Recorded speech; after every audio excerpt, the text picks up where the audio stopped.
Assalamu alaikum wa rahmatullah. La période médinoise, c'est une période qui est très importante. Alors on peut se dire, non mais c'est pas forcément important, on n'est pas dans une société musulmane, etc. Non, pas du tout. C'est très important.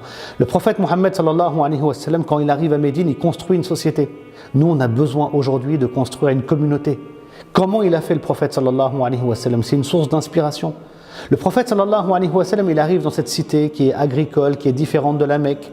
Il va construire une mosquée. Quel était le rôle de la mosquée à l'époque du prophète sallallahu alayhi wa sallam? Comment le prophète sallallahu alayhi wa sallam, il a intégré économiquement et socialement les muhajiroun, c'est-à-dire les Mécois qui avaient émigré pour vivre à Médine. Et ils n'avaient rien.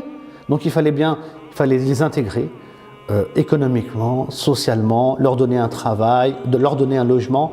Et donc concrètement, parce que c'est important, le prophète sallallahu alayhi wa sallam, il n'est pas théorique, mais il est très très très pragmatique. Qu'est-ce qu'il a créé comme dynamique au sein de la société pour intégrer ce qu'on appelle aujourd'hui des réfugiés? Et ça, c'est très important donc dans ce monde complexe dans lequel aussi on évolue. Et comment le prophète sallam aussi, il a réglementé la vie avec les autres communautés. On a des communautés juives aussi à Médine. Chacun a sa religion. En islam, on ne peut pas obliger quelqu'un à devenir croyant.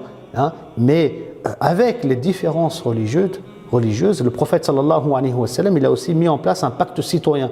Parce qu'on peut avoir des croyances différentes, mais en même temps vivre dans la même ville. Donc en tant que citoyen, il faut qu'on ait un tronc commun. Et donc tout ça, c'est super important de le comprendre.